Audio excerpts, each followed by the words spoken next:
ये बहनें हुआ करती हैं, इन्हें भाइयों से कितना प्यार हुआ करता है और भाई को बहन से कितना प्यार होता है। ऐसे ही एक वाकया नज़र में आया कि एक भाई और बहन थे जो कि पढ़ाई करते थे, स्कूल जाया करते थे।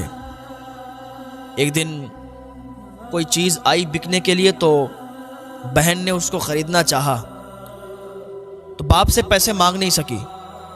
बाप से पैसे नहीं मांगे, उसने तिजोरी से जाके पैसे निकाल लिए और वो चीज़ उसने ख़रीद ली। तो जब शाम को उसका बाप आया तो उसने तिजोरी देखी तो उसमें पैसे नहीं थे। उसने अपने दोनों बच्चों को बुलाया, बेटी को भी और बेटे को भी, और कहा मुझे ये बताओ कि ये पैसे किसने चुराए हैं। तो ना बेटी बोली ना बेटा बोला।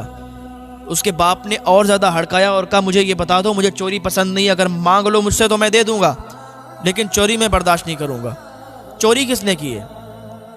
तो अभी कोई जवाब नहीं मिला तो उसके बाप ने डंडा उठाया और कहा देखो अभी भी इज्जत से बता दो, अगर नहीं बताओगे तो दोनों पिटोगे, दोनों को मार पड़ेगी। तो छोटा भाई था उसका, 8 साल का था, लड़की 11 साल की थी। 8 साल का जो छोटा भाई था, उसे जब ये सुना उसने कि मेरा बाप हम दोनों को मारेगा, वो आगे बढ़ा, कहा मैंने पैसे चुराए थे। हालांकि लिए उसकी बहन ने थे। ये बहन भाई का प्यार देखो। कहा मैंने पैसे चुराए थे।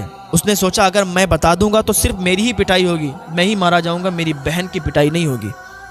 उसने कहा मैंने चुराए थे। तो उसके बाप ने उसे बहुत मारा। उसके बाद वो सब शांत हो गया मामला। तो लड़का अपने कमरे में चला गया, लड़की अपने कमरे में चली गई। लेकिन लड़की को नींद नहीं आ रही थी, वो रो रही थी सिसकियां भर भर के कि मेरे भाई ने मेरे लिए क्या किया। मेरे भाई ने मेरा जुर्म और खुद कबूल कर लिया और खुद पिटाई उसकी हुई। वो रो रही थी। उसके भाई ने रोते हुए आवाज़ सुनी तो भाग के आया, दौड़ के आया, मुंह पे हाथ रखा, कहा बहन रो मत, इसलिए कि तू मुझे दुनिया में सबसे ज़्यादा अजीज़ है, तू मुझे बहुत प्यारी है, तू मत रो। तेरे आंसू निकलते हैं ना तो फिर मेरे भी आंसू निकल आते हैं। अब तो मामला बिल्कुल शांत हो गया, मामला ख़त्म हो गया है, तो क्यों रोती है? बहन ने कहा भाई तुझे मेरी कितनी फ़िक्र है, कितनी फ़िक्र है कि तूने अब्बा से मार खा ली। मैं बताने वाली तो थी कि पैसे मैंने लिए। कहा नहीं बहन, तुझसे मैं बहुत प्यार करता हूँ, आज के बाद कभी भी ऐसा काम मत करना। तेरी जगह मैं हाजिर हूँ ना, जब तेरी गलती हुआ करे तो मुझे बता दिया कर, मैं मार खाने के लिए आगे बढ़ जाया करूँगा। ऐसे ही एक अरसा गुजर गया तो दोनों पढ़ाई में तो बहुत अच्छे थे। दोनों के जब रिज़ल्ट आए तो दोनों पास थे और अच्छे नंबरों से पास हुए। तो सोचा कि अब्बा को खुशखबरी दे दूं, तो उनको तो पहले ही मालूम चल गया था कि दोनों बच्चे पास हो गए, लेकिन उदास बैठे हुए थे। भाई बहन ने सोचा कि ये उदास क्यों बैठे, हम लोगों ने तो अच्छे नंबर लाए। तो इतने में ही वो शख्स अपनी बीवी से कहने लगा देखो हमारे पास इतने पैसे नहीं है कि इनको ऊंचे क्लास में, ऊंचे स्कूल में हम एडमिशन करवाएं। हमारे पास सिर्फ एक के पैसे हैं, हम एक को दाखिला करवा देंगे, 2 का दाखिला करवाने के लिए हमारे पास पैसे नहीं है। तो बीबी ने कहा देखो कहीं से उधार मिल जाएगा तो दोनों का दाखिला हो जाएगा तो बढ़िया रहेगा। वो गया, सबसे पैसे मांगे, और ज़रूरत के वक्त कोई पैसे नहीं देता है। जब इंसान को ज़रूरत होती है तो फिर पैसे नहीं मिला करते हैं। मजबूरी के टाइम पैसे बहुत कम हुआ करते हैं जो मिल जाएं, वरना तो मजबूरी के टाइम इंसान को पैसे नहीं मिला करते हैं। उसने सारे जगह मांगे, दोस्तों से, अहबाब से तलब किए, लेकिन किसी ने उसको पैसे नहीं दिए। मायूस आया घर पे वापस। बीबी से कहने लगा कहीं से पैसे नहीं मिले, बस मैं ये चाहता हूँ कि किसी एक को मैं दाखिला करवा दूँ और पढ़ ले। अभी जब भाई बहन ने इतना सुना कि एक का दाखिला हो जाएगा और एक का नहीं, का लड़का था ना, वो उठ के बाप के पास गया और कहने लगा बाबा बहन का दाखिला करवा दो, मैं नहीं पढ़ना चाहता। बहन पढ़ेगी तो इसका अच्छा रिश्ता आएगा, जब ये पढ़ के तैयार हो जाएगी ना तो इसका बेहतर से बेहतर रिश्ता आएगा। उसके बाप को गुस्सा आ गया, बोले तू क्यों नहीं पढ़ना चाहता है? तू अगर पढ़ेगा, तू कामयाब हो गया तो तू पैसे कमाएगा, ला करके देगा, बहन को क्यों पढ़ाना चाहता है? बहन तो अगर नहीं पढ़ेगी तब भी कोई दिक्कत नहीं है। उसका बाबा ये पढ़ेगी तो अच्छा रिश्ता आएगा। कहा नहीं तू पढ़ेगा। वो जिद करने लगा कि बाबा मैं नहीं पढ़ूंगा, मेरी बहन को पढ़ा लो आप। उसके बाप ने थप्पड़ मारा और कहा मुझसे ज़्यादा ज़बान मत लड़ा, जितना बोल रहा हूँ उतना कर। लड़के ने कहा ठीक है, जैसी आपकी मर्जी। रात हुई, दोनों अपने अपने कमरे में जाके सो गए। बेटी अपने कमरे में, बेटा अपने कमरे में। रात के सन्नाटे में लड़के ने ख़त लिखा। ख़त लिखने के बाद और बहन के बिस्तर पर छोड़कर ख़त और चला गया। बहन के कमरे में वो ख़त छोड़ दिया और चला गया। जब वो उसकी बहन सुबह उठी, उसने देखा ख़त में लिखा था कि मैं जा रहा हूँ घर छोड़ के, बहन मुझे तेरी बहुत फिक्र है, तू पढ़ जा, मैं अगर नहीं भी पढ़ सकता हूँ कोई बात नहीं है, अगर मैं नहीं पढ़ूंगा तब भी कोई बात नहीं है बहन, लेकिन तू पढ़ना चाहिए। तेरे खातिर मैं जा रहा हूँ घर छोड़ के, मैं खुद कमाई करूँगा, खुद अपना पेट पाल लूँगा, लेकिन तू ज़रूर पढ़ना। अगर तू नहीं पढ़ेगी तो फिर मुझे बुरा लगेगा, और मेरे बाप जो है ना वो हमें ही पढ़ाना चाहेंगे। तो तू अगर होगी यहाँ पर, मैं नहीं होगा, तो तुझे ही वो स्कूल में दाखिला दे देंगे। इतना उसने ख़त लिखा था, वो चला गया था।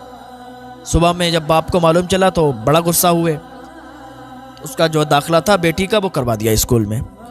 बेटी पढ़ने लगी स्कूल में, ये बाहर जाके काम करने लगा, यहाँ तक कि 17 साल का हो गया और वो 20 साल की हो गई लड़की। तो ये काम करता था। एक दिन आया हॉस्टल में, लड़कियों वाले हॉस्टल में, वो उसकी बहन ठहरी हुई थी, वहीं वो पढ़ाई करती थी, वहीं रुकती थी। तो एक लड़की मिली, उससे कहा कि मैं जो लड़की पढ़ती है ना उसके गांव से आया हूँ, उससे कह दो कि उसके गांव का कोई लड़का उससे मिलने आया है। तो जब उसकी बहन से जाके किसी लड़की ने कहा कि तुम्हारा गांव का कोई शख्स है और तुमसे मिलने आया है, तो उसने इग्नोर कर दिया। बोले ऐसे तो लड़के लफंगे घूमते हैं छेड़ने के लिए, हम अभी नहीं जाएंगे। लेकिन कुछ देर के बाद उसने सोचा चलो देखते हैं, गांव से आया है, चलो देखते हैं कौन है। जब बाहर आई तो उसने जब उसका चेहरा देखा लड़के का तो दहाड़े मार के रोने लगी और सीने से लग गई। कहा भाई तू इतने सालों के बाद कहाँ से आया, तेरे कपड़े गंदे। वो कहने लगा कि बहन मैं मजदूरी करता हूँ, मेहनत करता हूँ और अपना गुजारा कर लेता हूँ, तू बता तू तेरी पढ़ाई कैसी चलती है। उसका भाई बहुत अच्छी पढ़ाई चलती है। एक भाई बहन का प्यार सुने, भाई बहन का दर्द, आपस में मोहब्बत कितनी होती है। कहा बहन तेरी पढ़ाई सही चल रही? कहा हमारी पढ़ाई बहुत अच्छी चल रही है, लेकिन भाई तूने अच्छा नहीं किया कि तू घर से भाग गया, तूने बेहतर नहीं किया। उसने कहा मैंने बहुत बेहतर किया, तू पढ़ जाएगी तो तेरा रिश्ते अच्छे आएंगे, तेरा बहुत अच्छा रिश्ता आएगा। उसने कहा बहन मैं कभी कभी मिलने आया करूँगा और जो भी मैं कमाई करता हूँ उसमें से आधा तेरे पास पैसा भेज दिया करूँगा। अब्बा तो तुझे भेजते ही होंगे? बोले हाँ अब्बा भेजते हैं। बोले तेरा अच्छे से खर्च चल जाएगा।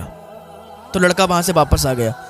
कुछ सालों के बाद लड़के की भी शादी हो गई। लड़के की जब शादी हो रही थी, दूल्हा बना हुआ था, तो सारे लोग थे, परिवार वाले भी थे। अच्छा लड़का बाद में घर पे चला गया था, उसने बाप से सुलह कर ली थी, माँ से माफ़ी मांग ली थी, बाप से माफ़ी मांग ली थी। उसने सारा किस्सा बयान कर दिया था कि मैंने बहन के खातिर घर को छोड़ा था, अब सारी नाराज़गी दूर कर दें, मैं अच्छा खासा अब कमाई करने लगा हूँ। तो जब उसकी शादी हो रही थी, दूल्हा बना था, तो किसी ने पूछ दिया कि तुम ये बताओ दुनिया में सबसे ज़्यादा प्यार किससे करते हो? उसने कहा मुझसे ये पूछते हो कि मैं दुनिया में सबसे ज़्यादा प्यार किससे करता हूँ? मैं सबसे ज़्यादा प्यार अपनी बहन से करता हूँ, मैं सबसे ज़्यादा मोहब्बत अपनी बहन से करता हूँ। तो उसने पूछा वो कैसे? कहा एक दिन ऐसा था कि हम लोग पढ़ाई करने जा रहे थे, बहुत ज़्यादा सर्दी थी, बहुत ज़्यादा ठंड थी, तो मेरे जो ग्लव्स थे ना, दास्ताने थे ना हाथों के, वो एक हाथ का गिर गया था। तो मेरी बहन ने मुझे अपने हाथ का ग्लव्स दिया, तो मैंने उसको पहना। मेरी बहन का हाथ सूज गया, लाल हो गया, यहाँ तक कि नाखून नीले पड़ गए थे, लेकिन उसने मुझे बताया नहीं था। जब हमने उसका हाथ देखा, उसके नाखून नीले पड़ गए, तो हमें इतनी ज़्यादा मोहब्बत आई, इतना ज़्यादा प्यार आया कि बहन के लिए क्या कुछ ना कर दूँ। तो हमने बहन से वादा किया था कि पूरी ज़िंदगी तेरी हिफाजत करूँगा, पूरी ज़िंदगी तुझसे मोहब्बत करूँगा, तुझे एक आँच भी नहीं आने दूँगा, मैं पूरी ज़िंदगी तेरा साथ दूँगा। उसी दिन से मैं अपनी बहन का साथ देता हूँ, अपनी बहन से बहुत प्यार करता हूँ, बहुत मोहब्बत करता हूँ। उसकी बहन भी उधर दहाड़े मार के रोने लगी कि भाई ने मेरी एक उस बात के लिए अपनी पूरी ज़िंदगी तबाह कर दी, बर्बाद कर दी। उसने पढ़ाई नहीं की, आज मजदूर बना बैठा है। तो ये भाई और बहनों का प्यार होता है। बहन भी अपने भाई से बहुत प्यार करती है, भाई भी अपने बहन से बहुत प्यार करता है।